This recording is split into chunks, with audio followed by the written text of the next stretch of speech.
সন্ধ্যার ব্যস্তময় ঢাকা শহরে গাড়ির হেডলাইটের আলোগুলো জোনাকির আলোর মতো মনে হচ্ছে। গাড়ির সিটে মাথা এলিয়ে চোখ বন্ধ করল মেহুইশ। সারাটা দিন তার রিশাদদের বাড়িতে কেটেছে নির্জনকে নিয়ে। একটু আগেই রিশাদ ফোন করে তাকে ধমকেছে খুব, কেন সে ওই বাড়িতে গেল সেই অপরাধে তাকে এই মুহূর্তে হাসপাতালে পৌঁছানোর হুকুম দিয়েছে রিশাদ। নির্জনটা ঘুমিয়ে পড়েছে বলে রাইমার কাছে রেখে এসেছে তাকে। হাতে কিছু টাকা থাকায় রিশাদদের বাড়ির সামনে থেকে ক্যাবে উঠেছে। অসুস্থ মানুষ অর্ধেক দিন নিথর পড়ে থেকেও এখন কি তেজি স্বরে ধমকালো তাকে। ম্যানেজারের কারণে দ্রুতই প্লেনে করে ঢাকায় এসেছে তারা। তারপরই জেবুন্নেসা রিশাদকে হাসপাতালে ভর্তি করিয়ে ইমার্জেন্সি সকল টেস্ট করিয়ে নিয়েছে। আধ ঘন্টার মতো হলো রিশাদকে কেবিনে দিয়েছে, আর তাতেই লোকটা দুনিয়া উল্টে পাল্টে ফেলার চেষ্টা করছে। গাড়ি এসে হাসপাতালে থামলে মেহুইশ ভাড়া মিটিয়ে নেমে পড়ল। হাতে থাকা পার্সটাতে তার ফোন, কিন্তু কাকে ফোন করবে বুঝে আসছে না। হাসপাতালে রিশাদের সাথে বড় মামা আর জেবুন্নেসা আছে এমনটাই বলেছে রেহনুমা। জেবুন্নেসার ফোন নম্বরও দিয়েছে, কিন্তু কল করবে কি করবে না ভেবে রিশাদকেই ফোন দিল। ওপাশ থেকে গলা শোনা গেল, এখনো এলে না কেন? এসেছি। কোন ফ্লোরে আছেন? 3 তলার প্রথম কেবিন, বলেই কল কেটে দিল রিশাদ। মেজাজ খারাপ হলো মেহুইশের। যেখানে কল সে কাটবে সেখানে লোকটা নিজেই কেটে দিল। যাচ্ছে তাই সব স্বভাব এই লোকের, এমনটাই মনে হলো মেহুইশের। সে লিফটে ঢুকে 3 তলায় যাওয়ার জন্য সুইচ টিপতেই চোখে পড়ল ইভান দাঁড়িয়ে আছে সামনে। না, সেই লিফটের ভেতরে নয়, বাইরে দাঁড়ানো। বুকের ভেতর কিছু একটা ছাদ করে উঠল। কয়েক সেকেন্ডের পলকহীন চাহনি, তারপরই লিফট থেকে বেরিয়ে আসার আগেই দরজা বন্ধ হয়ে গেল। দ্রুত লিফট অফ করতে গিয়ে 5ম তলার সুইচে চাপ লাগল। দম বন্ধ হয়ে আসছে মেহুইশের, দুনিয়া উল্টপালট হয়ে যাচ্ছে কয়েক সেকেন্ডেই। এ কি হলো? ইভান এখানে কি করছে? কান্না পাচ্ছে তার, দরজাটা ভেঙে ফেলতে ইচ্ছে করছে। লিফট 5ম তলায় থামতেই মেহুইশ বেরিয়ে সিঁড়ি বেয়ে আবার নিচ তলায় যাচ্ছে। উপর নিচ করে করে প্রায় আধ ঘন্টা যাবৎ সে 5 তলা বিল্ডিংটাকে তন্ন তন্ন করে খুঁজেছে। ইভানের ছায়াটারও দেখা পায়নি সে আর। কান্নার দমক এতক্ষণ যাবৎ গলায় কাটার মতো আটকে ছিল। তা হঠাৎ করেই জেবুন্নেসার ডাক শুনে ছিটকে বেরিয়ে এলো। প্রথম তলায় সিঁড়ির গোড়ায় পা ছড়িয়ে বসে কান্না করতে লাগল সে। প্রিয় মানুষ, হারিয়ে ফেলা প্রিয় মানুষটাকে আজ কতদিন পর আজ চোখের সামনে দেখতে পেল, অথচ তাকে ছুঁয়ে দেখার ক্ষমতা হল না। তার গলার স্বর, তার চোখে চোখ রাখা সবই দুঃস্বপ্নের মতো হয়ে গেল। কি হয়েছে তোমার, এভাবে কাঁদছ কেন? জেবুন্নেসা পাশে দাঁড়িয়ে প্রশ্ন করল, কিন্তু মেহুইশের কান্না থামল না। জেবুন্নেসা কি করবে ভেবে না পেয়ে একটু কুঁজো হয়ে বাহু ধরল মেহুইশের। কি হয়েছে তোমার? তুমি নাকি অনেকক্ষণ আগে এসেছ, রিশাদ বলল। জেবুন্নেসার বলা কথা শুনতাই যেন মেহুইশের হুঁশ এল। সে বসা থেকে উঠে সোজা দাঁড়াল। ওড়না টেনে টুনে জামাটাকে ঝেড়ে ঠিক করে দাঁড়াল। বা হাতে 2 গালের পানি মুছে নিজেকে স্বাভাবিক হওয়ার চেষ্টা করল। কিন্তু ফোপানো তখনও পুরোপুরি তার বন্ধ হয়নি। মেহুইশের আচরণে আশ্চর্য হল জেবুন্নেসা। মেয়েটা এমন করছে কেন আচানক তার বোধগম্য হচ্ছে না। এদিকে মেহুইশের মস্তিষ্ক বলছে তার ফোন কি এতক্ষণ বাজছিল। সত্যিই বেজেছিল ফোনটা তার। জেবুন্নেসা সামনে আসার আগেও সে পার্থিব সবকিছু ভুলে যেন অন্য জগতে চলে গিয়েছিল। কি হয়েছে একটু আগে মনে নেই, শুধু মনে পড়ছে রিশাদ তাকে যেতে বলেছে উপরে। কোনো ফ্লোর যেন বলেছিল। আন্টি উনি কোনো ফ্লোরে? জেবুন্নেসা তীক্ষ্ণ নজরে দেখছে মেহুইশকে। মেয়েটার কি মাথায় গণ্ডগোল আছে কোনো প্রকার? পাগল টাগল নয়তো আবার? কে জানে রিশাদ একেই কেন ধরে এনেছিল।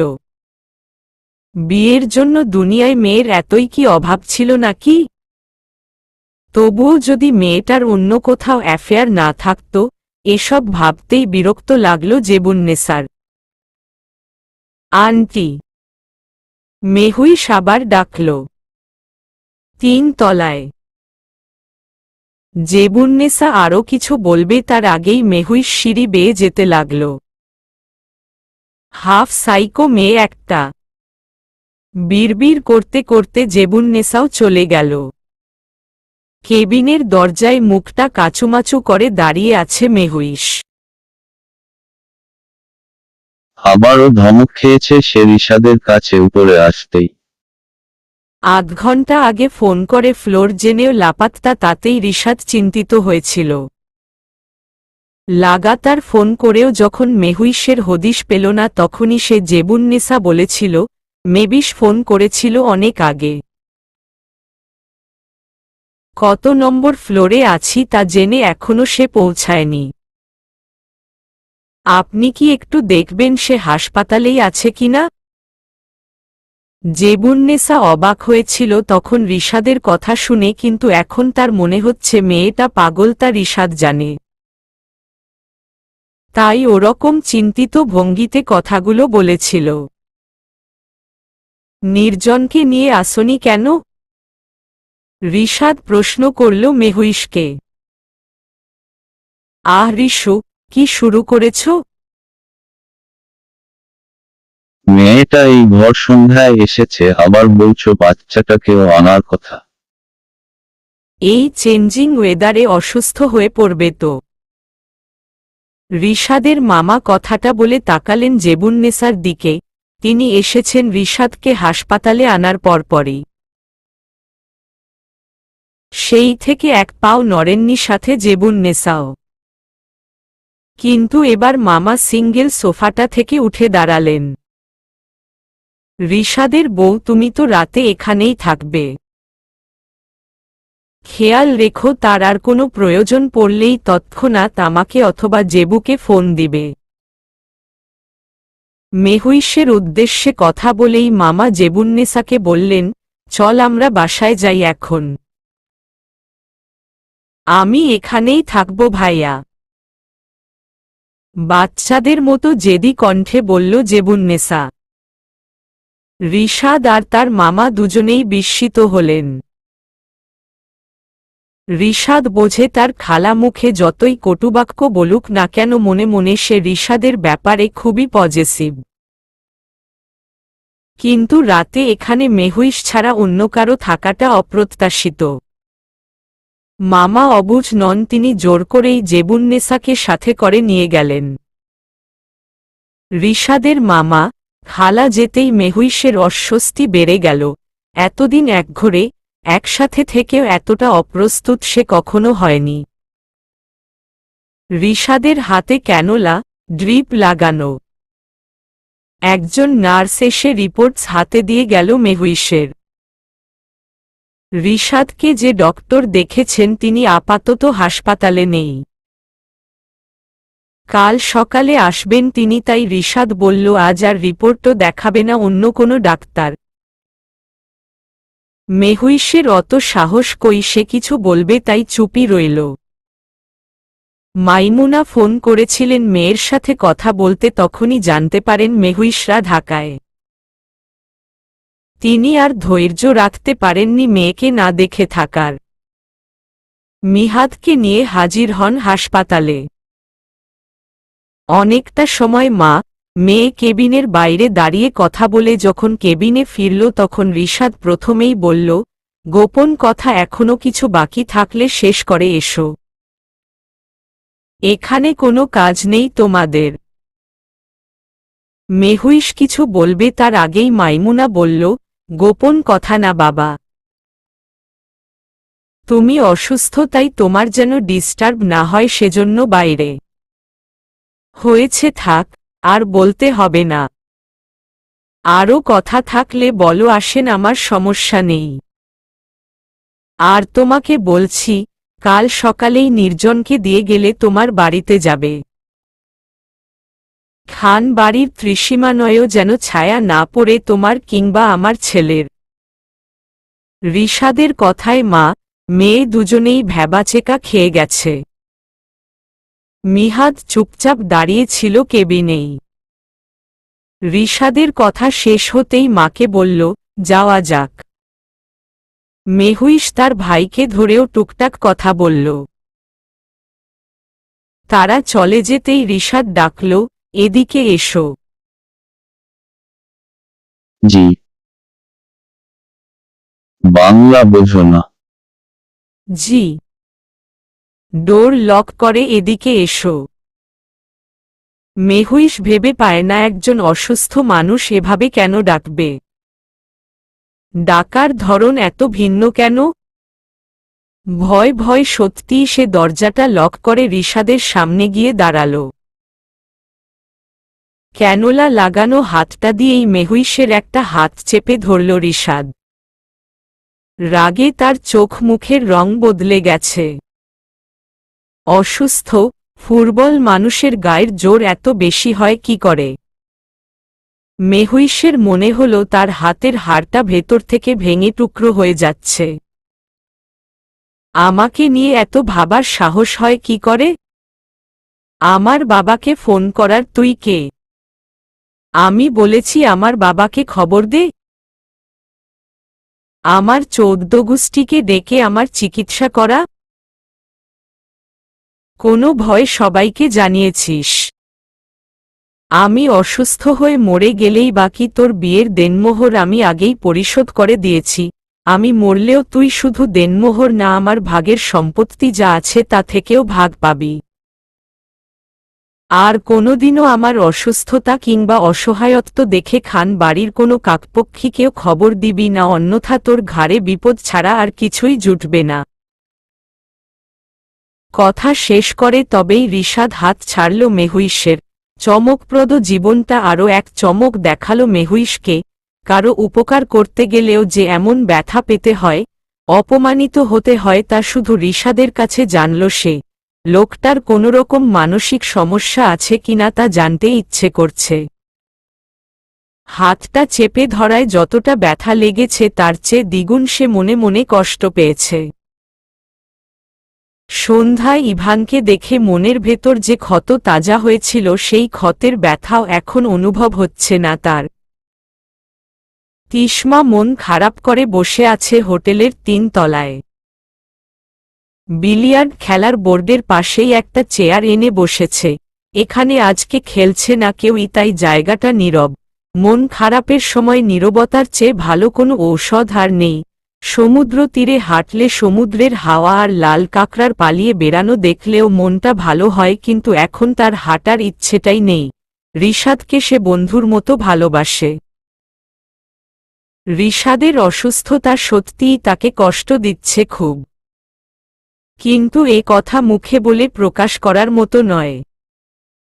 ম্যানেজার সাহেব এখনও ফেরেনি ঢাকা থেকে, তাই রিশাদের খোঁজটাও সে ঠিকঠাক নিতে পারছে না। রিশাদকে ফোন করবে করেও মনে হলো করা উচিত হবে না। হাসপাতালের নিস্তব্ধতা কতখানি ভুতুড়ে লাগতে পারে তা যেন মেহুইশ আজই জানল। হতে পারে তারা ভিআইপি এরিয়ায় বলেই এতটা শান্ত পরিবেশ পেয়েছে। রিশাদকে রাতের খাবারে স্যুপ ছাড়া কিছুই দেওয়া হয়নি। মেহুইশ নিজ হাতে খাইয়ে দিয়েছে তাকে, কিন্তু নিজে না খেয়ে থাকার ইচ্ছে ছিল, রিশাদ তা হতে দেয়নি।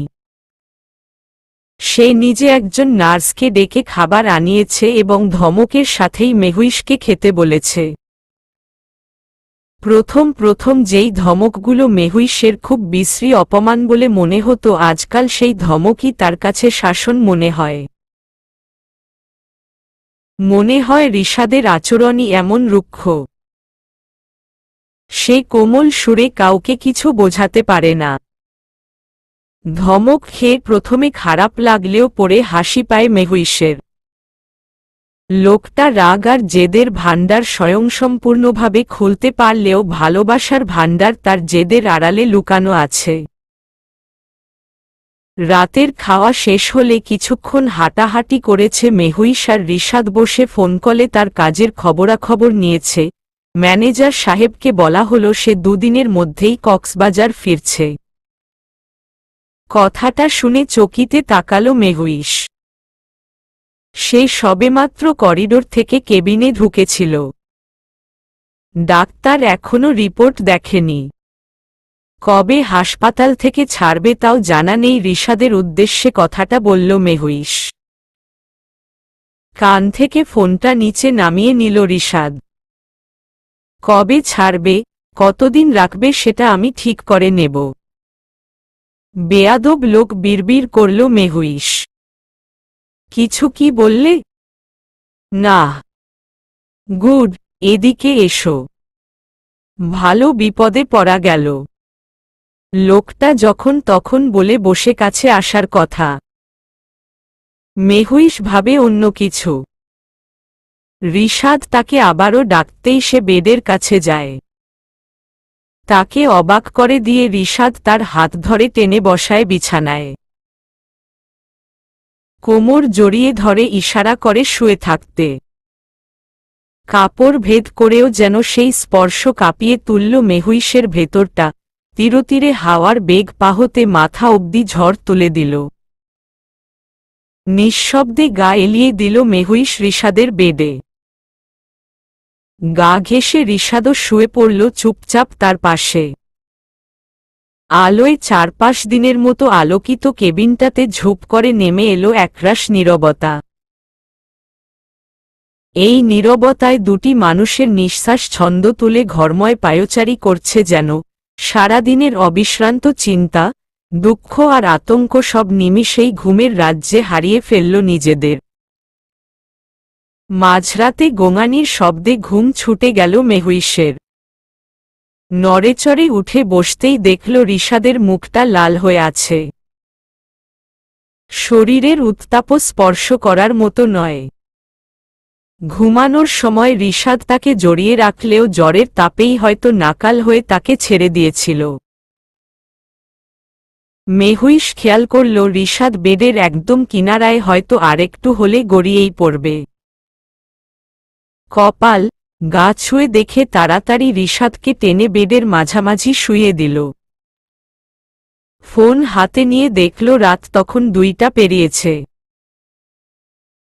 সারা রাতই নার্স আয়া থাকে হাসপাতালে, কিন্তু ডাক্তার পাবে কি না পাবে ভেবে নিজেই মেডিসিনস চেক করল। ঔষধের নামগুলো অচেনা তার কাছে, তাই অন্য পন্থা অনুসরণ করল। মগ ভর্তি পানি আর রিশাদেরই পকেট থেকে তার রুমাল বের করল। জলপট্টি দিল, অনেকটা সময় কাজ হল না। বোকার মতো কেবিনে বসে থেকে জলপট্টি দেওয়া সমাধান নয় মনে হতেই কেবিন ছেড়ে বের হল সে। একজন ডক্টর একটু আগেই নাকি 4র্থ তলায় রাউন্ডে ছিলেন। এই মধ্যরাতেও ডক্টর আছে শুনে মেহুইশ আর দেরি করেনি। সে গেল ডাক্তারের খোঁজে এবং পেয়েও গেল ডাক্তারকে। কিন্তু তিনি শিশু বিশেষজ্ঞ, তবুও মেহুইশের জোড়াজুড়িতে এসে রিশাদের চেক আপ করলেন। অবস্থা ঠিক নেই বুঝতে পেরে এই মাঝরাতেই অন্য এক ডাক্তারকে কল দিল ন। ডাক্তারের পরামর্শ অনুযায়ী মেডিসিন দিয়ে রিশাদের কিছুটা পরিবর্তন দেখে তবেই গেলেন তিনি। যেতে যেতে এও বলে গেলেন, নতুন বিবাহিত মনে হচ্ছে। ছেলেটা ভাগ্যবান, এত যত্নশীল একটা বউ পেয়েছে। ভয় পেও না, তোমার স্বামী সুস্থ হয়ে যাবেন। 22 বছরের জীবনে মেহুইশের আজই প্রথম মনে হল সে বিবাহিত। সত্যিই সে তার অপ্রিয় মানুষ অপছন্দের স্বামীর চিন্তায় আজ চিন্তিত ছিল খুব। এখনো আছে কিছুটা চিন্তা, তবে খানিকটা কম। লোকটার প্রতি মায়া পড়েছে কিনা জানে না সে, তবে অভ্যাসে জড়িয়ে গেছে এটা বোঝে। ক্লান্তি আর ঘুমভরা চোখ নিয়ে রিশাদের মুখের দিকে তাকিয়ে রইল সে কিছুক্ষণ। কয়েক ঘন্টা আগেও এই লোক তাকে বকেছে, ধমকেছে, আর এখনই সে লোকটার সেবা করছে। বিয়ে সত্যিই পবিত্র বন্ধন, যদিও তাদের জোরজবরদস্তির বিয়েটা কতটা পবিত্র তা সে জানে না, তবে এটা বৈধ।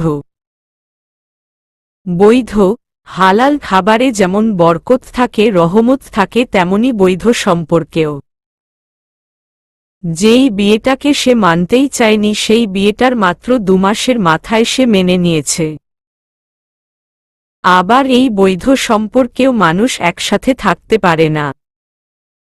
ভাবনায় বিভোর হয়ে রাতটা কখন ভোর হয়েছে বোঝা গেল না। হাসপাতালের পাশেই হয়তো মসজিদ, তাই আজানের ধ্বনি স্পষ্টই শোনা গেল। বাড়তি কাপড়, ওড়না না থাকা সত্ত্বেও অজু করে নামাজ আদায় করল আর মনে মনে বলল, কবুল করার মালিক আল্লাহ। ফজরের পরপরই রেহনুমা ফ্যান করল সে খান বাড়িতেই আছে রাইমা, নির্জনের সাথে। তার কিছুক্ষণ বাদেই ফোন করল জেবুন্নেসা, করলেন মাইমুনাও। মেহুইশ শুধু অবাক হল এই ভেবে, রিশাদের অবস্থা সম্পর্কে সবাই অবগত। রিশাদের বাবা কি জানেন না কিছু?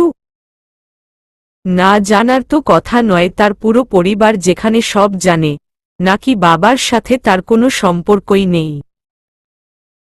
সে একবার শুনেছিল বাবা ছেলের মধ্যে মনোমালিন্যতা, আর সে কারণেই রিশাদ চট্টগ্রামে চলে গেছে, কিন্তু এতটা দূরত্ব। রিশাদের পরিবারের ভেতরকার বন্ধন কেমন তা মেহুইশের জানার কথা নয়, বলা যায় জানার মতো সুযোগ কখনো হয়নি, আর না সে আগ্রহী ছিল। রিহান স্কুলে যাওয়ার পথে এসে রিশাদকে দেখে গেছে। রিশাদের পুরো শরীরে দানাদার কিছু বেরিয়েছে, আর তার সকল প্রকার টেস্ট রিপোর্ট চেক করে জানা গেল ডেঙ্গু হয়েছে। হাসপাতালে থাকার পরামর্শ দিয়েছে ডাক্তাররা, কিন্তু রিশাদ জেদ ধরে বসে রইল কালকেই সে চলে যাবে। তার জেদে কথা বলার সাহস দেখালো মেহুইশ। সেও জোর গলায় বলল, আমি কোনো রোগীর সাথে ফিরতে চাই না। হয় হাসপাতালে থাকবে, না হয় আমি নির্জনকে নিয়ে মায়ের বাসায় থাকব। কথাটা বলেই আবার তার মনে হলো এই জেদ সে কেন দেখালো। তার তো বাবার বাড়ি বলতে রিশাদের দেওয়া বাড়িটি ছাড়া কিছুই নেই।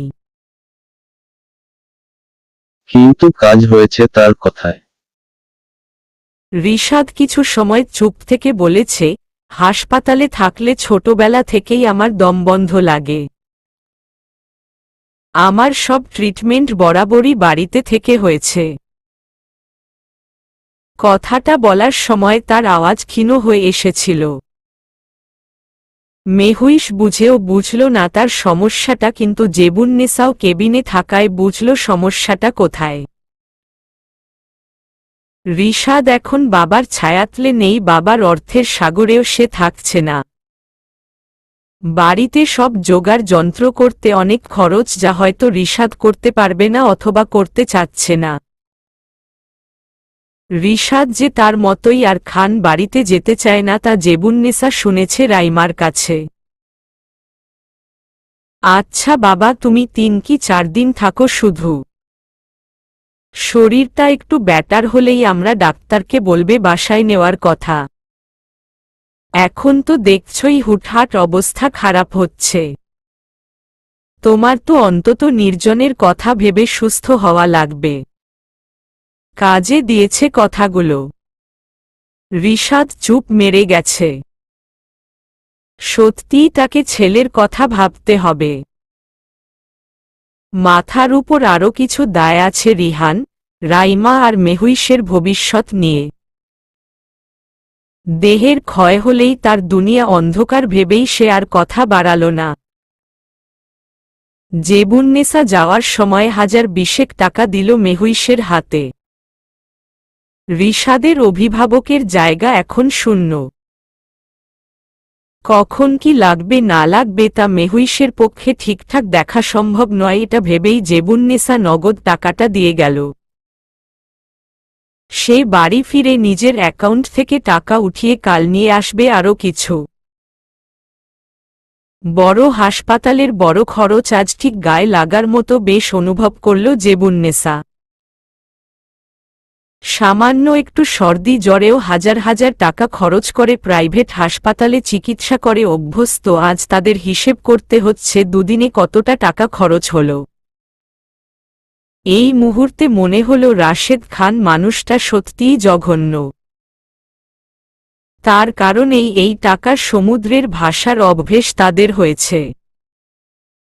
জেবুন্নেসা ওবাইদুলকে ভালোবেসে এই অর্থের পাহাড় ছেড়ে জীবনযাপন করা শিখেছিল, কিন্তু এই জঘন্য লোকটাকে শেষ করার জেদ তাকে আবারও অর্থ আর প্রতিপত্তির অহমিকা শিখিয়ে দিয়েছে।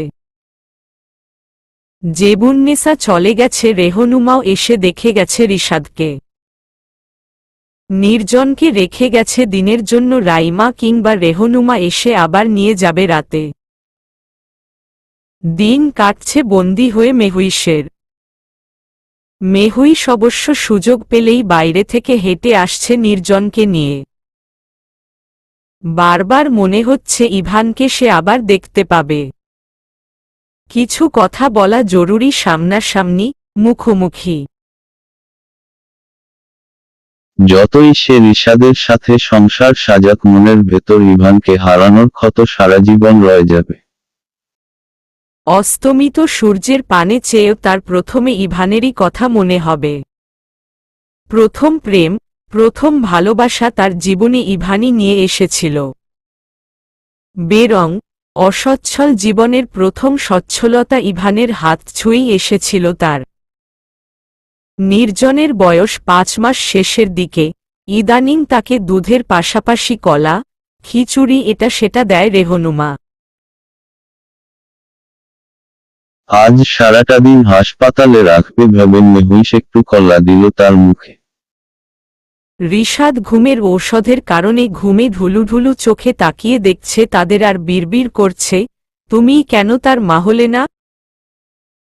3 দিন থাকার পর রিশাদের শরীরের অবস্থার অনেকটাই উন্নতি হয়েছে। এই 3 দিনে মেহুইশকে নতুন করে সংসার পাততে হয়েছে হাসপাতালের কেবিনেই। বাইরের জীবন তো সে আরও আগেই ভুলে গিয়েছিল, এবার অভ্যস্ত হয়েছে পুরোপুরি বন্দি জীবনে। চতুর্থ দিন সকালেই ডাক্তার জানালো রিশাদ বাড়ি ফিরতে পারবে, তবে প্রতিদিন একবার করে আসতেই হবে।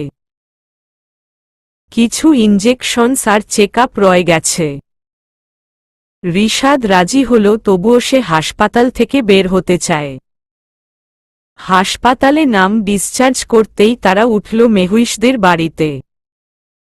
রিশাদের আচরণে কিছুটা নম্রতা এলো এবার। বাড়ি পৌঁছেই সে শাশুড়িকে সালাম দিয়েছে, এমনকি হাল তবিয়তও জিজ্ঞেস করেছে। পুলকিত হয়েছে মাইমুনা, মনে মনে আরও প্রার্থনা করলেন রিশাদের সাথে মেহুইশের সংসারটা যেন সুখের হয়। রিশাদের অসুখ ভালো করে গেল তার সংসার জীবনে। এক ধাপ এগিয়ে গেল মেহুইশের সাথে তার সম্পর্ক। অস্বাভাবিক আচরণগুলো বদলে গিয়ে অতি সাধারণ স্বামী স্ত্রীর মতো হয়ে উঠেছে। রিশাদের আমূল পরিবর্তন খুশি করল সবাইকে। তবুও একটা রহস্য মেহুইশের জীবনে রয়ে গেল, তা হল রিশাদের বাবার নিখোঁজ হওয়া। সাগরের ঢেউয়ের সাথে বাতাসের শোষো শব্দে গর্জন কানে তালা লাগিয়ে দিয়েছে। নির্জনটা এখন আর আগের মতো চুপটি করে থাকার বাচ্চা নয়। বয়সের সাথে সাথে তার চঞ্চলতা বেড়ে গেছে অনেক। সারা ঘরে জিনিসপত্রের ছড়াছড়ি করে খেলাটাই তার বেশি প্রিয়। হোটেল ছেড়ে আবারও মেহুইশরা তাদের পাহাড়ি বাড়িতে চলে গেছে। কালকে নির্জনের প্রথম জন্মদিন আর সে কারণেই আজকে আবার হোটেলে আসা তাদের। রিশাদ ছোটখাটো একটা পার্টির আয়োজন করেছে ছেলের জন্মদিন উপলক্ষে। আজ নির্জনের 1 বছর পূর্ণ হল আর মেহুইশের বিয়ের 9 মাস। রিশাদ যখন ডেঙ্গু জ্বর সেরে আবার চট্টগ্রামে ফিরল তখন মেহুইশ নিজে থেকেই রিশাদের সাথে কিছু কথা বলেছিল। কথাগুলো ছিল এমন, বিয়েটাকে আমি অস্বীকার করব না, কখনো করার মতো অবস্থাও নেই, শুধু একটা অনুরোধ রইল আমার। রিশাদ মনোযোগ সহকারে শুনতে চাইল মেহুইশের অনুরোধ। জোর খাটিয়ে বকে ধমকে শাসন করা যায়, কিন্তু সুন্দর একটা সম্পর্ক তৈরি করার প্রথম শর্ত সম্মান, দ্বিতীয় শর্ত ভরসা। ভালোবাসা না থাকলেও সম্মান আর ভরসার জোরে সুন্দরভাবে অপছন্দের ব্যক্তির সাথেও সংসার করা যায়। তাই আমার অনুরোধ, আমাকে আমার যোগ্য সম্মান আর ভরসাটুকু দেবেন। আমি পালিয়ে যাব না আর না আপনার সন্তানকে কখনো অবহেলা করব। সেদিন রিশাদ চুপচাপ মেহুইশের মুখের দিকে তাকিয়ে কথাগুলো শুনেছিল। জবাবে কিছু বলেনি, তবে কাজে দেখিয়েছে সবটা। সে তার উগ্র মেজাজকে মেহুইশের সামনে যতটা সম্ভব শান্ত রেখেছে। হাসিখুশি সংসার চলছে তাদের, আর রেহনুমাও প্রচণ্ড সুখী জীবন কাটাচ্ছে। কেউ নেই নেই করেও তার সংসারে এখন ছেলে, বউ, নাতি সব আছে। পাহাড়ের বুকে বুনো সুগন্ধি ফুলের মতো রেহনুমা মন কাড়া এক সংসার পেতেছে মেহুইশ আর রিশাদের সহযোগিতায়। অনেক সমস্যা বাধা পার করেই জেবুন্নেসা আর রিহানের বিদেশ যাত্রার ব্যবস্থা করেছে রিশাদ। অর্থ সংকট তার যথেষ্ট, তাই ইচ্ছে না থাকা সত্ত্বেও মামা আর মামাতো ভাইবোনদের হেল্প নিয়েই সব করেছে সে। তবুও ছোট্ট রিহানকে আর কোনো প্রকার মানসিক যন্ত্রণাতে রাখতে চায়নি সে। নিজে যেই একাকিত্বের ভার বুকে নিয়ে বড় হয়েছে, বাবার পাপের শাস্তি সে নিজে ভোগ করেছে, তা তার ভাইবোন দুটোকে আর সহ্য করতে দেয়নি। রাইমা হোস্টেলে উঠেছে জোর করেই। বাবার প্রতি যে ঘৃণা তার মনে, তা এ জীবনে কখনো ঘুচবে না হয়তো। রিশাদের ইনকাম যা হয় তা দিয়ে সে রাইমার খরচ অনায়াসেই তুলতে পারে। খান বাড়ির সব বদলে গেছে। বাড়ির আসল উত্তরাধিকার সবাই ছড়িয়ে ছিটিয়ে আছে বাড়ি থেকে দূরে। 5 ভূতে গিলছে সকল সম্পদ, তাতে কারো কোনো মাথা ব্যথা নেই। রাশেদ খান তার অন্যায়ের শাস্তি ছেলে, মেয়ে কিংবা জেবুন্নেসা থেকে না পেলেও প্রকৃতি তাকে ছাড় দিচ্ছে না। ভয়ঙ্কর রকম একা পড়ে আছে লোকটা। সবাই সম্পর্ক ত্যাগ করেছে বলেই হয়তো একাকিত্বের ভারী কষ্টটা এতদিনে উপলব্ধি করতে পারছে। রিশাদ খোঁজ নেয় না, রাইমা কষ্ট পায়, বাবার জন্য কাঁদেও খুব, কিন্তু সেও খোঁজ নেয় না। রাশেদ খান প্রায়ই হোস্টেলের গেইটে এসে দাঁড়িয়ে থাকেন মেয়েকে একটিবার দেখবেন বলে, কিন্তু রাইমা আসে না। রিশাদ প্রায় প্রতি মাসেই ঢাকায় আসে রাইমাকে দেখতে। গত 6 মাসে রাইমা নিজেও 2 বার চট্টগ্রামে থেকে এসেছে। জীবনের পরিবর্তন প্রতিটি মানুষের মন গহীনের গল্পগুলোকেও পরিবর্তন করেছে। গতানুগতিক পথ বদলে গল্পগুলো উল্টো পথে চলছে হয়তো। এই উল্টোটাই তাদের জীবনের সঠিক গল্প। তিশমা চলে এসেছে, আন্টি আর মিহাদও চলে এসেছে। চলো হোটেলে ফিরি। বলতে বলতেই রিশাদ হোটেলের দিকে এগিয়ে গেল। বাতাসে এলোমেলো হওয়া চুলগুলো 2 হাত উঁচিয়ে খোপা বেঁধে সেও রিশাদের পিছু পিছু এগোলো আর ফিসফিস শব্দে উচ্চারণ করল, সুন্দরী ডাইনি ঠিক হাজির হয়ে গেছে। বিয়া করে না কে বাল। তিশমার উপস্থিতি তাকে অসহ্য বোধ করায়। প্রথম দিন দেখে সে অবাক হয়েছিল এই ভেবে, দেশের একজন নামকরা মডেল তিশমাকে সে সামনাসামনি দেখতে পারছে। কিন্তু রিশাদের আশেপাশে ঘুরতে দেখার পর থেকেই মেজাজ বিগড়ে উঠে মেহুইশের। কেন এমন হয় তা অবিবরণীয়। শুধু বোঝে অন্যের বরের পাশে ঘুরঘুর করা মেয়ে একদম বাজে হয়। আবার এও খেয়াল করেছে তিশমা ঘন ঘন কক্সবাজার আসে এবং তার সবচেয়ে বেশি সময় কাটে হোটেলের ম্যানেজারকে জ্বালিয়ে। হোটেলে ফিরে রিশাদ প্রথমে শাশুড়ির সাথে দেখা করল। টুকটাক হালতবিয়ত জেনে আবার গেল তৃতীয় তলায় তিশমার খোঁজে। নির্জন আজকাল কয়েক পা হাঁটে, তাই রেহনুমা তাকে নিয়ে নিচে লনেই রইল। মেহুইশ আর মাইমুনাও সেখানেই চেয়ার পেতে বসে কথা বলছে। রিশাদের ডেঙ্গুজ্বর সেরে ওঠার পর সেই যে মেহুই সেখানে এসেছে আর যায়নি, এতদিন পর মাকে পেয়ে রাজ্যের সকল কথা একসাথেই বলতে চাইছে যেন। রেহনুমার মনে হলো তাদের স্পেস দেওয়া দরকার, তাই সে মেহুইশকে বলল, তোমার মাকে নিয়ে তোমার রুমে যাও মেহুইশ।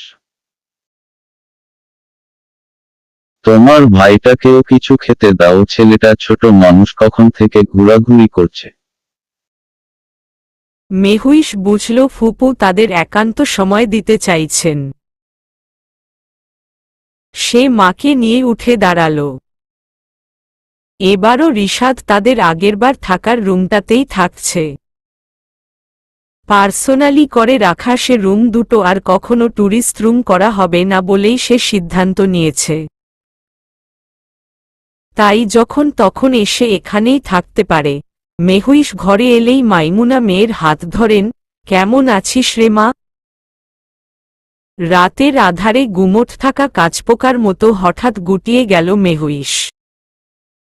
ঋতুতে এখন শীতের আভাস নেই, তবুও গায়ে শীতের কামড় লাগল মনে হল। শিউরে উঠল পশম, নিভু নিভু অন্তর্দহন দপ করে জ্বলে উঠল যেন মায়ের করা প্রশ্নটাতে।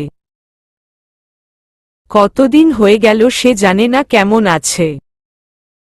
স্বাভাবিক আছে, ব্যাস এইটুকুই জানে। শিরশিরে এক হাওয়ার প্রবেশ ঘটল ঘরে বেলকনির গ্রিল টপকে।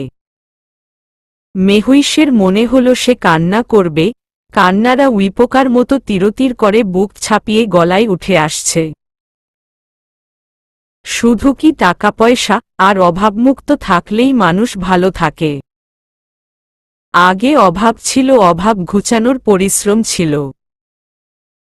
এখন অভাব নেই, একাকিত্ব তৈরি হয়েছে। আপন, খুব কাছের কারো কমতি তাকে সবার মাঝেও একা করে রাখে। ইভান ছিল তার ব্যক্তিগত একাকিত্ব ঘুচানোর একমাত্র মাধ্যম, যা অনেক আগেই রিশাদের কারণে হারিয়ে গেছে। কিন্তু রিশাদ চাইলেই তো পারে সেই মাধ্যম হয়ে আবার মেহুইশের একাকিত্ব দূর করতে। নিজের একাকিত্বে মেহুইশকে সামিল করলেও তো পারে। কিন্তু না, মেহুইশ বলেছে সম্মান দিতে সংসার করতে, রিশাদও তাই করছে। কেন বিয়ের দুরাত না পেরুতেই দেহের চাহিদা জোর করেই তো মিটিয়েছিল, এখন কি পারে না একলা সময়ে জোর করে একটু আপন হতে? পারে না একটু সুখ দুঃখের কথাগুলোর ভাগ নিতে? লোকটা বদরাগী, জেদি, কিন্তু বোকাও খুব। মেহুইশ তার মায়ের প্রশ্নের জবাব দিতে পারল না। হাসি হাসি মুখ করে জানতে চাইল তার মায়ের কাপড়ের ব্যবসা কেমন চলছে। মাইমুনা জানালো ভালো চলছে, কিন্তু রিশাদ এখনও তাদের খরচ পাঠায়। মাইমুনা কাপড়ের ব্যবসার জন্য ছোট একটা দোকান নিয়েছে নিজের জমা পুঁজি দিয়ে। উদ্দেশ্য ছিল জমানো টাকা পয়সা মেহুইশের বিয়ে দিল লাগবে, কিন্তু বিয়ে তো আর সেভাবে হয়নি তাদের, তাই রয়ে গেছে টাকাগুলো। সেই টাকা সাথে মেহুইশের বাবার দেওয়া মাইমুনার শেষ স্মৃতিচিহ্ন দুটো সোনার বালা আর নাকফুল, সেগুলোও বিক্রি করে দোকান কিনেছে।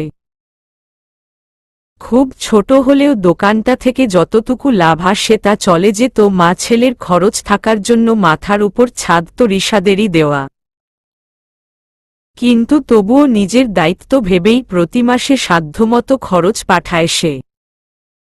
মেহুইশ মন থেকে শুকরিয়া আদায় করে আল্লাহ তাআলার। যা কিছু ঘটে মানুষের জীবনে তার পেছনে আল্লাহ কিছু তো ভালো রাখেনি, তা মেহুইশ আবারও বুঝল। মা মেয়ের কথার মাঝেই দরজায় নক করার শব্দ হল। মেহুইশ দরজা খুলে দেখল একজন বেয়ারা ট্রে হাতে দাঁড়িয়ে আছে। আমরা কিছু অর্ডার করিনি ম্যাম, রিশাদ স্যার পাঠিয়েছেন। ওহ আচ্ছা দিন। মেহুইশ ট্রেটা হাতে নিল। গরম গরম হালিম আর স্যান্ডউইচ পাঠিয়েছে রিশাদ। মুচকি হেসে মায়ের সামনে রাখল ট্রেটা। পরমুহূর্তেই আবার দরজায় নক পড়ল। উঠে গিয়ে দরজা খুলতেই মিহাদ এসে ঢুকল। কি রে, তুই এতক্ষণ কোথায় ছিলি? সুইমিং পুলটা দেখছিলাম ঘুরে ঘুরে। আপু জানো ওখানে কত লাইটিং করা, জোনাকির মতো গাছের মাথায়ও জ্বলছে বাতিগুলো। উচ্ছ্বসিত শোনালো মিহাদের কণ্ঠ। সে আরও বলল, রিশাদ ভাইয়া আমাকে একটা ফোন সিলেক্ট করতে বলেছে, কালই কিনে দেবে বলেছে। সে কি, তুই মানা করিসনি কেন? ফোন তো আছেই আমাদের। মাইমুনা ছেলেকে বোঝাতে চাইলেন ফোন না নেওয়ার কথা। ওটা তো তুমিও ব্যবহার করো, আমাকে পার্সোনাল ফোন গিফট করবে। আমারও একটা ফোন কেনার খুব ইচ্ছে ছিল অনেক দিন ধরে। কণ্ঠস্বর নিচু হয়ে এলো মিহাদের। মেহুইশের ভালো লাগল মিহাদের কথা শুনে। বিয়ের পর প্রথমবার রিশাদ যেদিন তাকে নিয়ে গেল মায়ের কাছে, সেদিন মিহাদ ভীষণ ক্ষুব্ধ ছিল রিশাদের প্রতি। এমনকি তাকে খুন করতে চেয়েছিল। আজ সেই রিশাদকেই সে ভাইয়া বলে সম্বোধন করছে। পরিবর্তন এখানেও এসেছে। সময় সকল রোগের ঔষধ, তাই তাদের প্রত্যেকের মনের জখমে টান ধরেছে। মিলেমিশে থাকাটা আর কষ্টকর নয়। গরম গরম হালিম খেয়ে মিহাদ আবার বেরিয়ে গেছে। মাইমুনা কথায় কথায় মেহুইশের নাকের দিকে তাকিয়ে বললেন, নাক ফুরাবি মেহুইশ? দরজা খোলাই ছিল মিহাদ যাওয়ার পর। রিশাদ মাত্রই ঘরে ঢুকেছিল, তারও কানে গেল কথাটা। দরজায় দাঁড়িয়েই মেহুইশের নাকের দিকে তাকিয়ে চোখ নামিয়ে নিল, আর তার এভাবে চোখ নামিয়ে নেওয়াটা মেহুইশেরও চোখে পড়ল। কি বুঝল সে কে জানে, মনে মনে শিহরিত হল। রিশাদকে ঘর ঢুকতে দেখে মাইমুনা বলল সে রেহনুমার কাছে যাচ্ছে। মেহুইশ মায়ের বেরিয়ে যাওয়ার সাথে সাথেই দরজা আটকে দিল। রিশাদ চুপচাপ ক্লজেট থেকে কালো একটা স্কিনি টি শার্ট নামাল।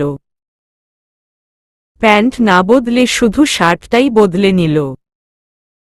চুলগুলো এক হাতে পরিপাটি করতে করতে অন্য হাতে ফোন নিয়ে ম্যানেজারকে কল দিল। জানতে চাইল আশেপাশে ভালো কোনো পার্লার আছে কিনা। মেহুইশ খাটে বসে নিজের জন্য চুড়ি গুছিয়ে নিচ্ছিল কিছু। কালকের অনুষ্ঠানে শাড়ি পরার প্ল্যান করেছে, তাই সে অনুযায়ী কিছু চুড়ি আর একজোড়া দুল আলাদা করছিল। রিশাদের কথা শুনে চোখ তুলে আয়নায় তাকাল।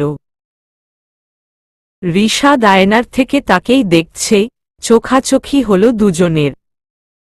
স্বাভাবিকভাবেই মেহুইশ বলল, আমি নাক ফুরাবো, তবে সেটা পার্লারে নয়। তাকিয়ে থাকা দৃষ্টি রিশাদের ছোট হল, ভ্রুজোড়া বক্র হয়ে গেল। কোথায় ফুরাবে? বাড়িতেই। তবুও তো লোক লাগবেই। আমার মাই যথেষ্ট বলেই মেহুইশ নিজের কাজে মনোযোগ দিল।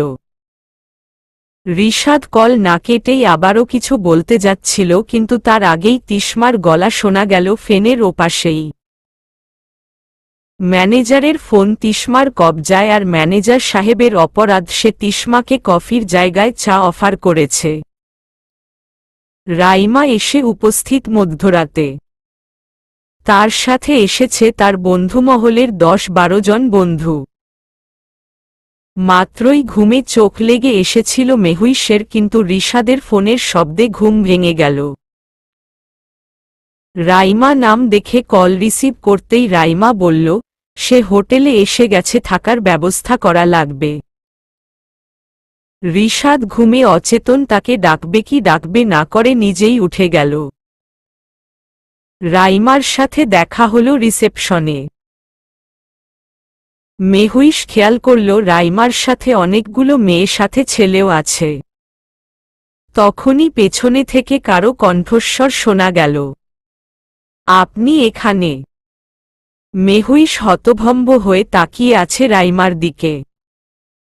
মধ্যরাতে কোলাহলমুক্ত হোটেলের চারপাশে ভাসছে শুধু সমুদ্রের গর্জন। মোজাইক করা ফ্লোরের দিকে তাকিয়ে ডান পায়ের জুতোর চিকচিক করা পাথরটাকে দেখছে রাইমা। রিসেপশনের একপাশে কিছু সোফা আছে যেখানে বসে অপেক্ষা করছে রাইমার বন্ধু বান্ধবীরা। রুমের জোগাড় কাল দুপুর 12টার আগে হবে না, এমনটাই বলল রিসেপশনিস্ট ছেলেটা। আগে থেকে বুক না করলে রুম পাওয়া কষ্টকর এই ঋতুতে। শীত নামবে নামবে করছে, এখন থেকেই পর্যটকদের ভিড় বেড়েছে। রিশাদ ভেবেছিল রাইমার বন্ধুরা সব অনুষ্ঠানের দিন সকালে আসবে, সেই হিসেবে রুম কাল থেকে রিজার্ভ রাখবে। ভুল তারও হয়েছে, সাথে রাইমারও। একটাবার ফোন করলেও এমন নাজেহাল অবস্থায় পড়তে হতো না। কিন্তু এই মুহূর্তে ঘুমন্ত রিশাদ বড়ই চিন্তামুক্ত, কিন্তু চিন্তার সাগরে পড়েছে মেহুইশ।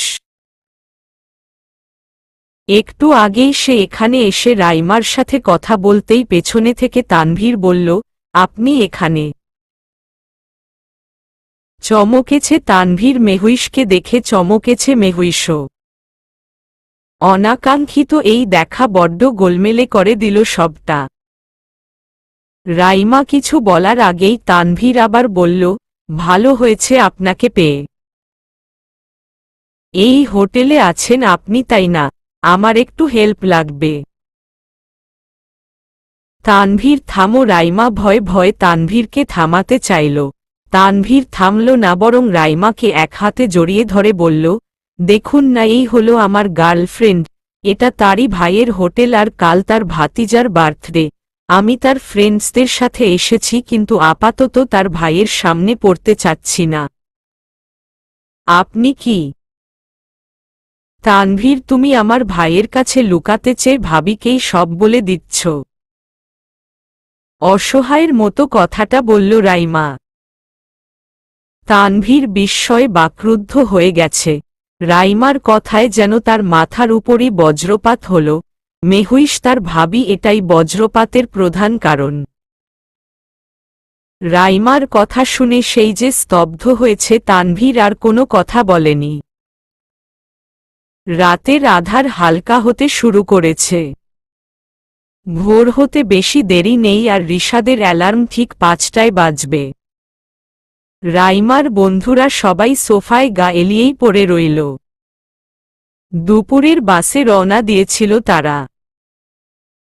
জ্যামে আটকে দিনের অর্ধেক, সেই সাথে রাতেরও অর্ধেক তারা বাসেই বসে ক্লান্ত। এখন ফোন না করার বোকামির খেসারত দিতে হচ্ছে।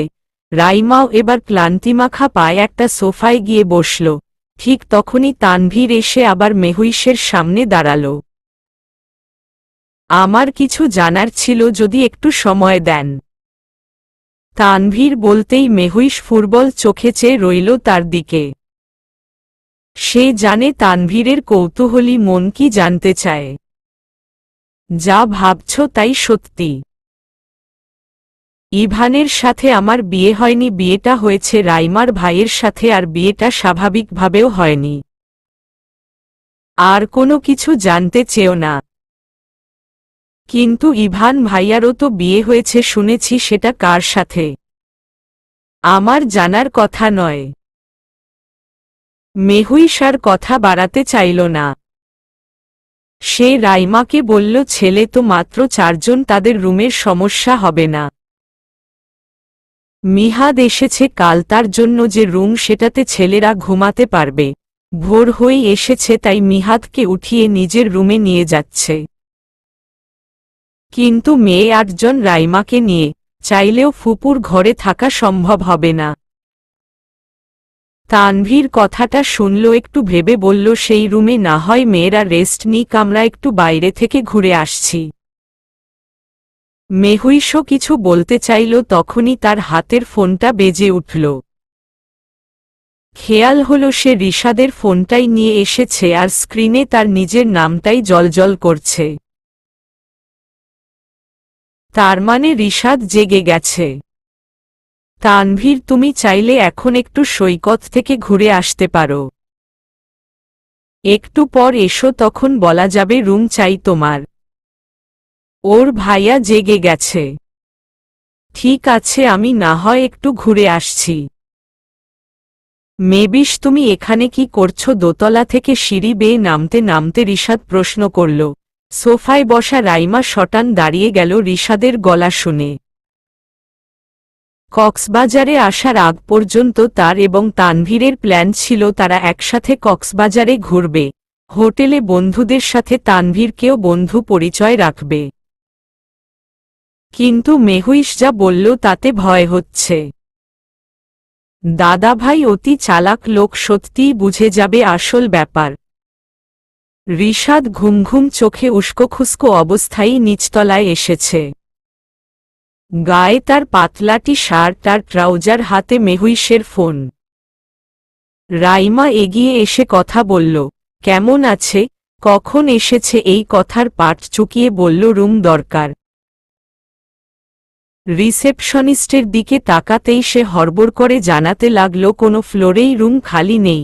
কাল 12টার মধ্যে 3 তলা খালি হবে, 2টো দোতলায় হবে। এক পলক সবার দিকে তাকিয়ে রিশাদ একটু বিরক্তই হল। এত লম্বা জার্নি করে আসবে, আগেই জানানো উচিত ছিল। এই ভোরে রুম খালি করা সম্ভব নয়। রিশাদ নিজেই বুকিংয়ে রেখেছিল 2টো রুম কাল 12টা থেকে, কিন্তু এখন অনেক ভাবনা চিন্তার পর ঠিক হলো মিহাদের রুমে ছেলেরা থাকবে আর রিশাদের রুমটা সাইজে অনেক বড়, সেই সাথে বেলকনিটাও অনেকটা রুমের মতো। পর্দা, ম্যাট্রেস, ইভেন কাচঘেরা হওয়ায় বাইরের আলো বাতাস নিয়ে টেনশন নেই। তাই মেয়েরা ঘরে এবং বেলকনি মিলিয়ে থাকার জায়গা পেয়ে যাবে। রিশাদ মেহুইশকে বলল, তুমিও তাদের সাথেই ঘুমাও। মিহাদ আর নির্জনকে ফুপির ঘরে দিয়ে এসো। আর আপনি? মেহুইশ জানতে চাইল। আমার আর ঘুম হবে না। এমনিতেও ফজরের আজান হবে একটু পর, তারপর এমনিতেই উঠে পড়তাম। আমার ফোনটা দাও, বাইরে থেকে হাঁটাহাঁটি করে আসি। মেহুইশ বুঝল সে এখন তাদের জন্য জায়গা ছাড়তে চাচ্ছে। রিসেপশন থেকে বাইরের গেটে যতটুকু চোখ যায় অন্ধকার এখন হালকা হয়ে গেছে। মেঘাচ্ছন্ন কালচে রংটা বড্ড ফিকে করে দিয়েছে রাতটাকে। গাঢ় অন্ধকার নেই আকাশে, নিশ্চয়ই এখন শুকতারা আছে। ভেবেই কেমন শিহরণ জাগল মনে। ঝট করে বলে ফেলল, একটু ওয়েট করবেন? প্রশ্নবোধক চাহনি রিশাদের, তা দেখে মেহুইশ বলল, আমিও একটু হাঁটতে বেরুতাম, ওদের রুম গুছিয়ে দিয়ে এক্ষুনি আসব আর নির্জনকে মা আর ফুপির কাছে দিয়ে আসব। সম্মতিসূচক চোখের পলক ফেলে মাথা নেড়ে সায় দিল রিশাদ। খুশি হল মেহুইশ, সে দ্রুত আবার ফিরে গেল নিজের কামরায়। নির্জনকে কোলে তুলে ফুপির রুমে নক করল। ফুপি দরজা খুলে অবাক হলেন এ সময় নির্জনকে সাথে নিয়ে মেহুইশকে দেখে। ভয়ও হল রিশাদের সাথে ঝগড়া হলো না তো আবার। কিন্তু মেহুইশ কোনো ঘোরে আছে কে জানে।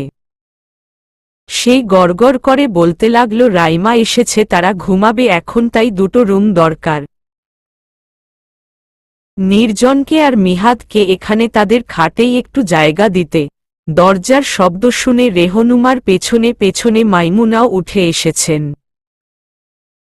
তিনি মেয়ের মুখে এত কথা এভাবে শুনে মুচকি হাসলেন।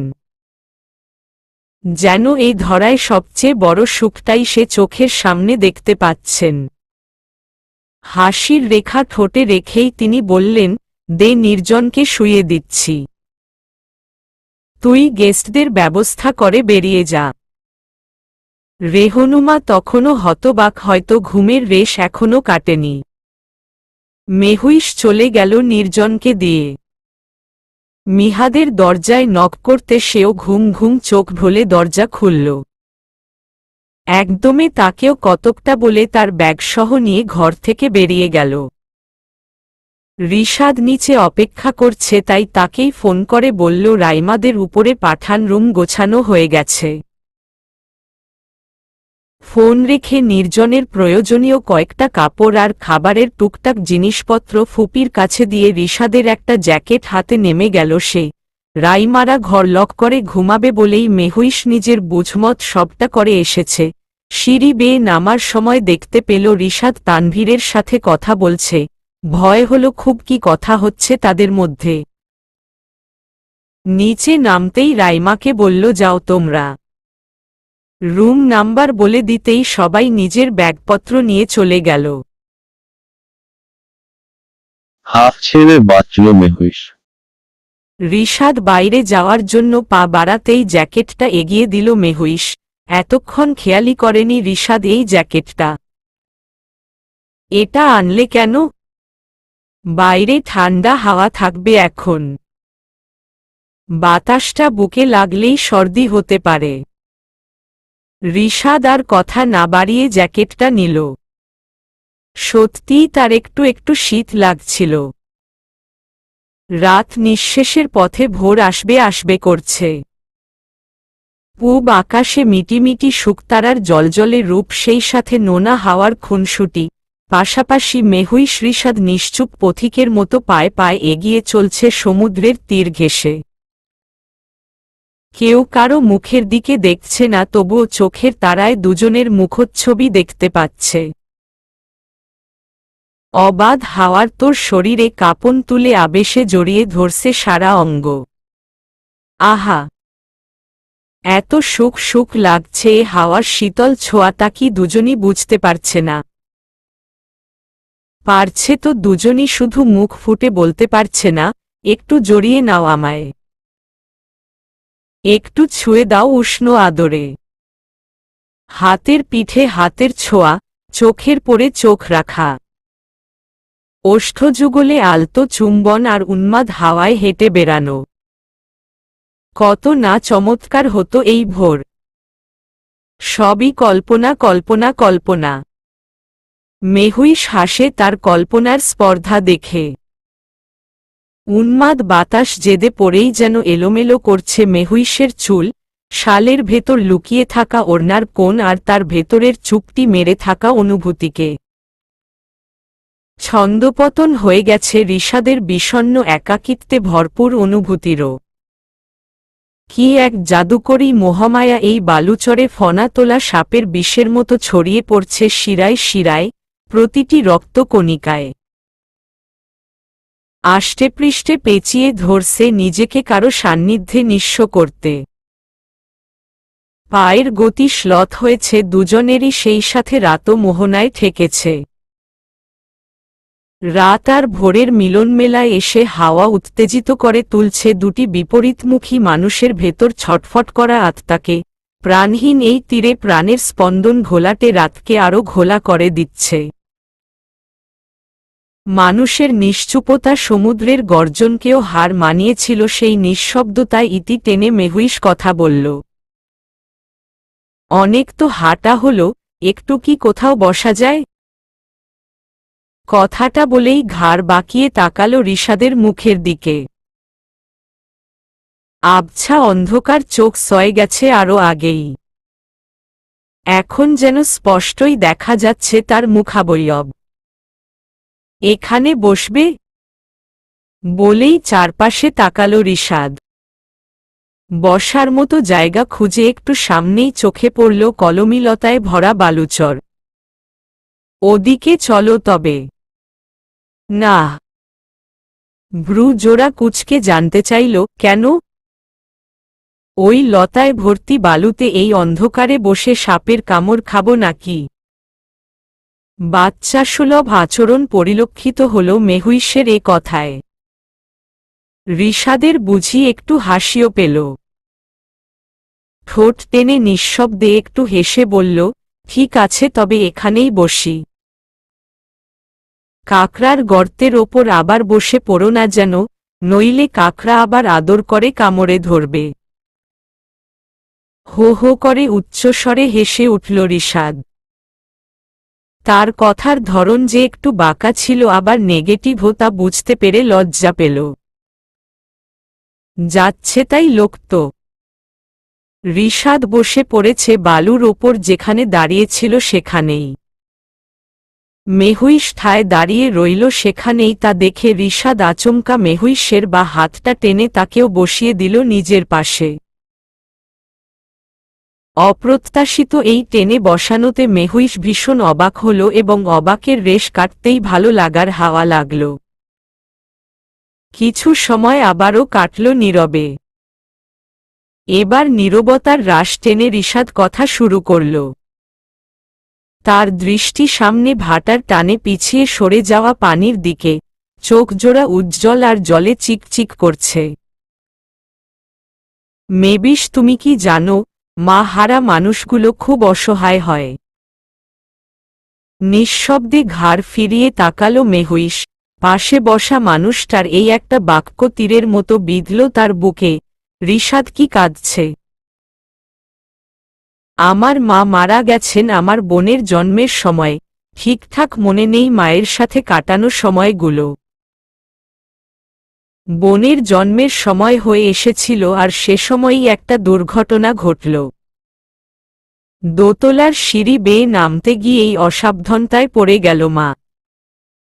বোনটা নাকি মায়ের গর্ভেই মারা গিয়েছিল এবং প্রচুর ব্লিডিংয়ের কারণে মাও বাঁচতে পারেনি। বাবা তখন বিদেশে ছিলেন, বাড়িতে ফুপি ছাড়া কেউ ছিল না। কাজের লোকের সাহায্য নিয়ে ফুপি মাকে হাসপাতালে নিয়ে যান। কিন্তু সময় হয়তো আল্লাহ ততটুকুই রেখেছিলেন, তাই রক্ত দিয়ে দেশের বেস্ট ডক্টরদের দেখিয়েও লাভ হয়নি। চলে গেছে আমায় ছেড়ে মা, বোন দুজনই। আমার জীবনের হাত ববলের শুরু সেই থেকে।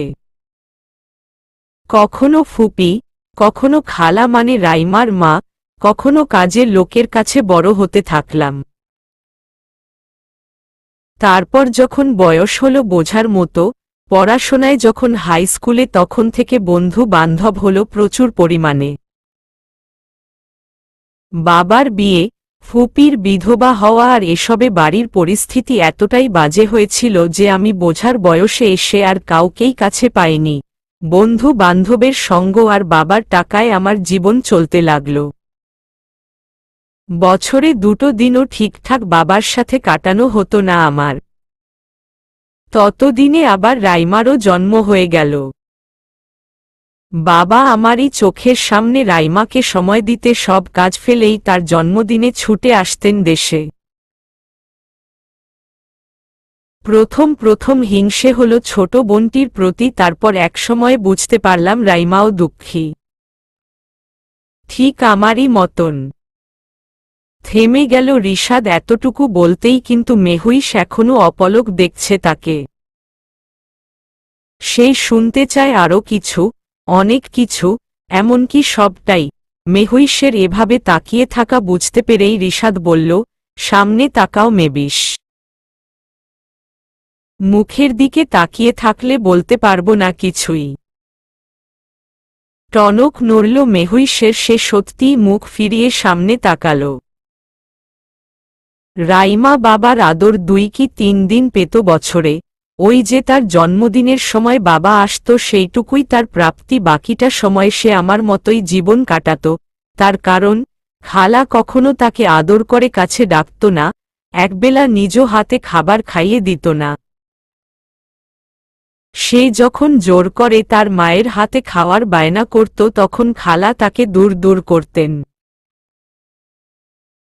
আমার চোখ এড়াতো না এগুলো, কষ্ট লাগত তখন তার জন্য, আর সুযোগ পেলে আমি নিজে তাকে ডেকে নিয়ে খাইয়ে দিতাম। সুযোগ পেলে তার মাথায় ঝুঁটি বেঁধে দিতাম, আবার আমার কোনো কথা না শুনলে প্রচুর মাইর দিতাম। আর লক্ষ্য করতাম আমি তাকে অনেক মারলেও তার মা কখনো আমাকে কিছু বলতো না। তবে আমার লালন পালন নিয়ে অনেক কটু কথা বলতেন বাবাকে। ফোন করলেই আমার কিংবা রাইমার নাম নিয়ে কালসাপের বাচ্চা বলে গালি দিতেন। তখনও আমার অজানা ছিল বাবার প্রতি খালার ক্ষোভের কারণ, তাই আমিও অপছন্দ করতাম খালাকে। আর একমাত্র ফুপি, সেও প্রায় 18 বছর বিদেশে ছিলেন, বাড়িতে আপন কেউ ছিল না আমার, রাইমার। আমি যখন এসএসসি পরীক্ষা দেব তখন বাবা দেশে এলেন। থাকলেন কয়েক মাস, কিন্তু বাবার সাথে খালার কোনো বনিবনা হলো না। বাবা আবার চলে গেলেন বিদেশে, সেখানেই ব্যবসায় মজে গেলেন। তখন আবার খালা প্রেগন্যান্ট। রিহানের জন্ম হল। মালা দাদাই আমাদের বৃদ্ধা কাজের লোক, তিনি বললেন এবার সংসারে পরিবর্তন হবেই, সব ঠিক হবে, কিন্তু না হলো না কিছুই। সময় গেল আপন স্রোতে, কিন্তু পরিবর্তন শব্দটা আমাদের জীবনে অপরিচিতই রয়ে গেল। পূব আকাশ রক্তিম বর্ণ ধারণ করেছে। ফজরের আজান হচ্ছে রিশাদের হোটেলের পাশের মসজিদটাতে।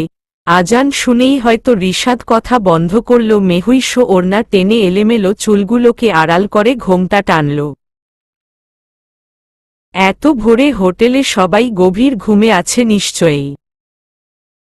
হোটেলে ফিরলেও বসে থাকতে হবে, আর হোটেলের চেয়ে এখানে বসাটাই ভালো লাগছে মেহুইশের।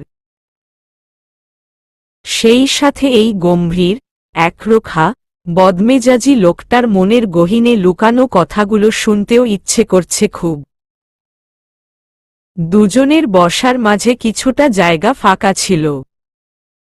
অন্যদিকে মুখ করেই মেহুইশ সেই ফাঁকা জায়গাটুকুর দূরত্ব ঘুচিয়ে গা ঘেঁষে বসল। রিশাদ অন্যমনস্ক, সে হয়তো বুঝতেই পারল না এই ঘুচানো দূরত্বটুকু। তবে উষ্ণতা একটু গায়ে লাগল তার। আপনার খালা তো আপনাকে ভালোবাসে, আপনি কি তা জানেন? জেনেছি অনেক পরে।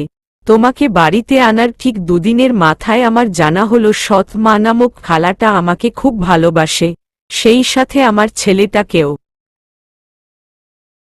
রিশাদ শেষের কথাগুলো বলার সময় মেহুইশের দিকে তাকিয়ে রইল।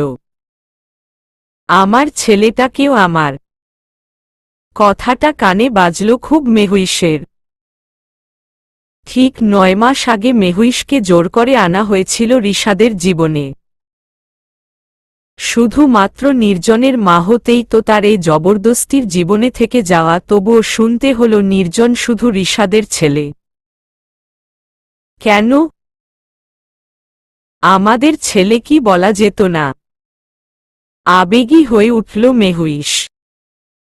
চোখ ছলছল, কান্নার একটা ঢোক গলায় আটকে রইল। হোটেলে ফিরবে?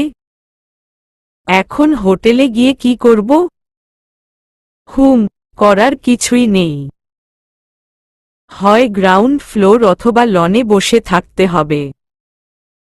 তবে কি এখানেই বসে থাকবে? থাকি। আচ্ছা। কিছু খাবে? না। আশ্চর্যজনক, তাই না? কি? আস্ত এক হোটেলের মালিক শেষ রাতে বালুচরে এসে ঠাঁই নিয়েছে। ঘুমানোর মতো জায়গা নেই তার আর তার স্ত্রীর। কে বলেছে নেই? তার না থাকলেও তার স্ত্রীর তো আছে। এই যে আপনার লম্বা চওড়া কাঁধটা, এটাকে একটু নামিয়ে নিলেই তো হয়। আপনার স্ত্রী এই কাঁধে মাথা রেখে স্নিগ্ধ ভোরের আলোমাখা হাওয়ায় দারুণ একটা ঘুম দিতে পারবে। মনে মনে কথাটা ভেবেই লজ্জায় লাল হল মেহুইশ। যতই সে মনে মনে এসব ভাবুক না কেন মুখে বলার সাহস একটুও নেই। লালচে ভোরের লালিমাসিক্ত গাল দুটোকে দেখে কোমল ভোরটাকে উপভোগ করা থেকে বঞ্চিত হল রিশাদ শুধুমাত্র দৃষ্টি সামনে থাকায়। ঘুম ঘুম লাগলে একটু চোখ বুজে বসতে পারো কাঁধে মাথা রেখে। এই এক ভোরেই এত পাওয়া কি করে সহ্য করবে মেহুইশ। মনে মনে যা সে ভাবছে তাই পেয়ে যাচ্ছে। ইস, এখনই মাথাটা রাখবে কাঁধে, নাকি একটু ভাব দেখিয়ে নেবে? লোকটা আবার ছাচড়া ভেবে বসবে না তো? সে কি ছ্যাচড়া নাকি? গত 9 মাসে কত কী তো করল লোকটার ইচ্ছেতে, এখন একটু না হয় সেও নিল নিজের ইচ্ছে পূরণ করে, আর আজই কেন এমন ইচ্ছে হল? না, কাঁধে ব্যথা পাবেন। মাথা রাখো, সমস্যা নেই, এখন চাইলেও হোটেলে ফিরে ঘুমানোর জায়গা পাবে না। কথা বাড়ালো না মেহুইশ। আরও একটু ঘেঁষে মাথাটা রিশাদের কাঁধে রাখল। মেহুইশের কাঁধ নাগাল পেতে একটু কষ্ট হচ্ছে ভেবে রিশাদ পা ছড়িয়ে হাত পেছনে বালুতে ফেলে বসল। মেহুইশের চোখে সত্যিই ঘুম ছিল।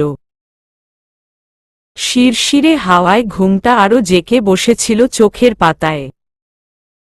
সুযোগ পেয়ে ঘুমটা খুব গভীর হয়ে নেমে এলো চোখে। রিশাদ তাকিয়ে রইল যতদূর দৃষ্টি যায়। অসীম সাগরে থেকে থেকে জাহাজ ভেসে বেড়ানো, নাম না জানা কিছু পাখির আনাগোনা। পর্যটকরাও বেরিয়ে পড়েছে ভোরবিলাসে। অনেকেই চলতে চলতে ফিরে চাইছে তাদের দিকে। অনেকটা সময় কেটে গেছে এভাবেই দুজনের। মেহুইশ ঘুমে আচ্ছন্ন রিশাদের কাঁধে। শরীরের উত্তপ্ততা রিশাদকে নাকাল করছে। ঘাড় ফিরিয়ে ঘুমন্ত মেহুইশের দিকে চেয়ে নিজেকে সাবধান করছে। অনুভূতির পোকারা কিলবিল করে কামড়ে ধরছে মনকে একটু পরশ নিতে ঘুমন্ত অধরের। ভয়ঙ্কর যাতনায় নিজেকে সামলানো দায় হল তার। ভাবনাদের ঠেলে দূরে সরানোর চরম চেষ্টা বিফলে গেল। ডান হাতে ঘুমন্ত মেহুইশের কাঁধ জড়িয়ে নিল রিশাদ। আলতো করে বা হাতে মেহুইশের চিবুক ধরে মুখটাকে উঁচু করল। এত গভীর ঘুম কি করে ঘুমায় মেয়েটা? কয়েক মুহূর্তে নিষ্পলক চেয়ে নিজেকে সামলাতে ব্যর্থ হল সে। নিজের দুঠোঁটের ভাঁজে মেহুইশের অধর চেপে চুমু খেল। খুব ধীরে, চুপিসারে খাওয়া চুমুটাতে সাক্ষী হতেই বুঝি জেগে উঠল মেহুইশ। তাকিয়ে রইল তার আখি যুগল। কল্পনা না সত্যি? ভালো লাগা নাকি মোহ? চলবে।